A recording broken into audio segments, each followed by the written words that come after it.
بسم اللہ الرحمن الرحیم۔ شروع اللہ کے نام سے جو بڑا مہربان نہایت رحم والا ہے۔ وہ یکتا ہے اور نیک لوگوں کا ولی ہے، اور میں یہ گواہی دیتا ہوں کہ اللہ کے سوا کوئی عبادت کے لائق نہیں۔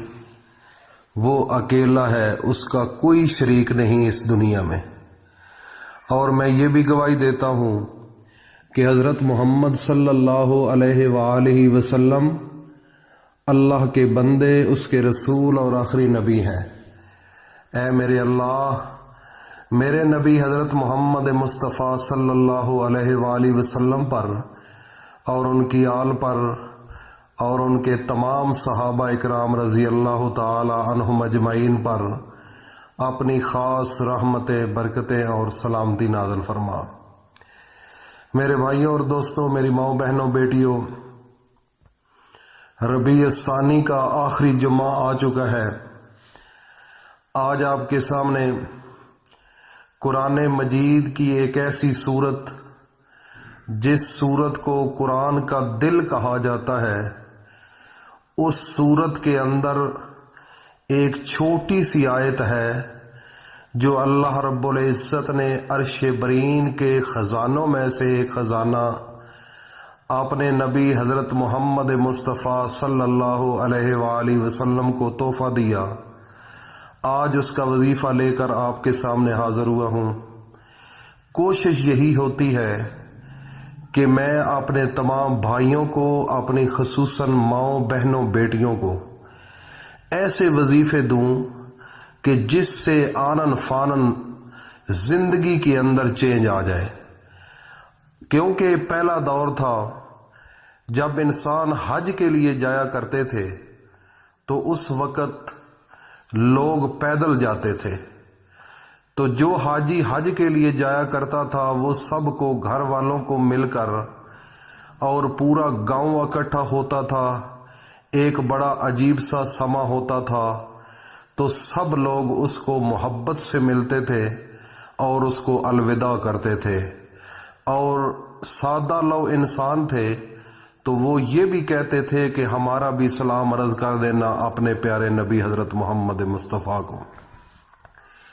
تو بڑا دل کے اندر جذبہ ہوتا تھا، جنون ہوتا تھا۔ تو وہ حاجی حج کے لیے گھر سے نکلتا، پھر وہ اللہ کے راستے پر نکل جاتا، پھر نہ اس کو یہ توقع ہوتی تھی کہ میں نے واپس پتہ نہیں کب آنا ہے، نہ گھر والے جو دل کے اندر حسرتیں لے کر بیٹھتے تھے وہ بھی آہستہ آہستہ بھول جایا کرتے تھے۔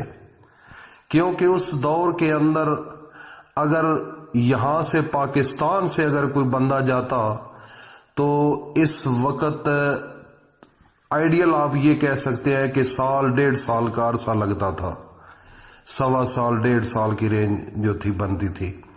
تو وہ حاجی جب حج کے لیے گھر سے نکلتا تھا، کچھ عرصے کے بعد حاجی کے گھر والے اس حاجی کو بھول جاتے تھے کہ اب اللہ جانتا ہے وہ آئے گا نہیں آئے گا، کیا بنے گا کیا نہیں۔ کیونکہ عرصہ گزرتا ہے تو انسان کے دل کے اندر وہ چیزیں بھی کم ہونا شروع ہو جاتی ہیں۔ تو وہ دور تھا، ایک دور جو گزر چکا ہے۔ لیکن آج کا دور جو ہے وہ یہ ہے کہ اگر آج حاجی کسی نے حج پر جانا ہے تو گھر والوں سے وہ ملتا ہے اور وہ اس کو ایئرپورٹ کے اوپر لے کر جاتے ہیں، اور اس کو ایئرپورٹ پر الوداع کر کے ابھی حاجی کے گھر والے گھر نہیں پہنچتے، ابھی حاجی کے گھر والے گھر نہیں پہنچتے، ابھی موٹر وے پر یا کسی اور جگہ پر ہی ہوتے ہیں، تو حاجی کا فون آ جاتا ہے کہ میں جدہ پہنچ گیا ہوں۔ وہ گھر نہیں پہنچتے جو گھر والے ہوتے ہیں۔ وہ سفر جو ہے وہ بہت زیادہ ہے، ان کا سفر بھی کم ہے، لیکن وہ پہلے پہنچ جاتا ہے جدہ، لیکن یہ جو ہے وہ ابھی گھر بھی نہیں پہنچے۔ تو یہ کیا ہے؟ یہ ہے لیٹسٹ ٹیکنالوجی، نئی سوچ، نئی جنریشن، نیا عقل۔ اب وہ دور پہلے والا چلا گیا، اب یہ نیا دور آ گیا ہے۔ تو اس لیے میرے بھائیوں اور دوستو، جیسے نیا دور آ گیا ہے تو جیسے ہر کام اب جلدی میں ہے، تو ہم نے بھی سوچا کہ اب ایسے وظیفے لے کر آئیں جو کہ آنن فانن کام کرنا شروع کر دیں۔ تو یہ ایک مثال تھی آپ کو سمجھانے کے لیے۔ تو میرے بھائیوں اور دوستوں، میری ماں بہنوں بیٹیوں، مجھے امید ہے کہ آپ کو کافی اس بات کی سمجھ آ گئی ہوگی۔ تو آج آپ کے سامنے جمعۃ المبارک کا مقدس دن، ربیع الثانی کا مہینہ ختم ہونے والا ہے اور جمعے کا دن آ چکا ہے۔ تو میرے بھائیوں اور دوستوں، میری ماں بہنوں بیٹیوں، آج کا وظیفہ بھی بڑا اہم وظیفہ ہے۔ اس وظیفے کو بڑا غور سے سننا ہے، اور اس وظیفے کو غور سے سننے سے آپ کے انشاءاللہ کافی معاملات درست ہونا شروع ہو جائیں گے، کیونکہ میری خواہش ہے کہ اللہ رب العزت ہمیں فوراً ہماری خواہشات جو ہے وہ پوری کر دے، اور وہی کچھ چند عملیات ہیں، اگر آپ اس کو صحیح طریقے کے ساتھ عمل کریں گے تو اللہ پاک فی الفور آپ کے دل کی خواہشات کو پورا فرما دیں گے۔ تو میرے بھائیوں اور دوستوں، میری ماں بہنوں بیٹیوں، آپ نے جمعے کے دن جب جمعہ کی نماز ادا ہو جائے، اس کے بعد عصر کی نماز کا وقت ہوتا ہے، تو اگر قرآن مجید کے ساتھ تمام احادیث مبارکہ کا مطالعہ کیا جائے اور صحابہ اکرام کے قولوں کو دیکھا جائے، تو جو جمعے کے دوران ایک خطبہ پڑھا جاتا ہے، اس کے درمیان جو وقفہ ہوتا ہے وہ زیادہ سے زیادہ قبولیت کا ٹائم ہوتا ہے، اور اس کے علاوہ عصر کے بعد اور مغرب سے پہلے وہ بھی ٹائم قبولیت کا ہوتا ہے۔ یہ زیادہ مصدقہ کچھ روایات ہیں کہ اس وقت جو کوئی بھی دعا مانگی جائے وہ فوراً قبول ہو جاتی ہے۔ تو میرے بھائیوں اور دوستوں، میری ماں بہنوں بیٹیوں، جمعے کا دن تو ویسے ہی ایک عید کا دن ہے۔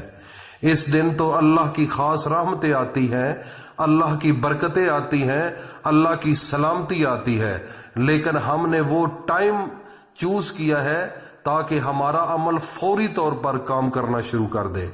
تو میرے بھائیوں اور دوستوں، نماز عصر کے بعد جب نماز ادا کر لیں، اس کے بعد آپ نے 3 مرتبہ آپ نے پڑھنا ہے درود ابراہیمی، اور 33 مرتبہ یہ سورۃ یاسین کی ایک چھوٹی سی آیت ہے، اس کو آپ نے پڑھ کر، اور آخر میں پھر 3 بار درود شریف پڑھنا ہے۔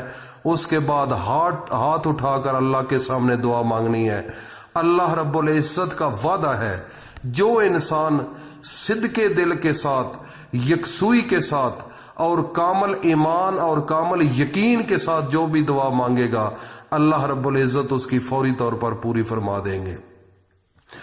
تو سورۃ یاسین کی چھوٹی آیت ملاحظہ فرما لیں۔ بسم اللہ الرحمن الرحیم وَجَعَلْنَا مِن بَيْنِ أَيْدِيهِمْ صَدًّا وَمِنْ خَلْفِهِمْ صَدًّا فَأَغْشَيْنَاهُمْ فَهُمْ لَا يُبْصِرُونَ۔ یہ سورۃ یاسین کی چھوٹی سی ایک آیت ہے، دوبارہ سماعت فرما لیں۔ بسم اللہ الرحمن الرحیم وَجَعَلْنَا مِن بَيْنِ أَيْدِيهِمْ صَدًّا وَمِنْ خَلْفِهِمْ صَدًّا فَأَغْشَيْنَاهُمْ فَهُمْ لَا يُبْصِرُونَ۔ سبحان ربک رب العزت عما یصفون۔ یہ ہے چھوٹی سی سورۃ یاسین کے اندر آیت، آپ نے اس کا عمل کرنا ہے اور اس کے بعد اللہ سے گڑ گڑا کر دعائیں مانگنی ہے۔ یہ ایک ایسا عمل بتا دیا ہے، اگلے جمعے سے پہلے پہلے آپ کے تمام مشکلات اللہ پاک حل کر دیں گے۔ اگر آپ نے کوٹھی مانگنی ہے، گاڑی مانگنی ہے، بچے کا رشتہ نہیں ہو رہا، کوئی بیماری ہے، اللہ پاک اس آیت کے صدقے، یہ اللہ کے خزانوں میں سے ایک خزانہ ہے جو آپ کو یہ وظیفہ بتایا ہے۔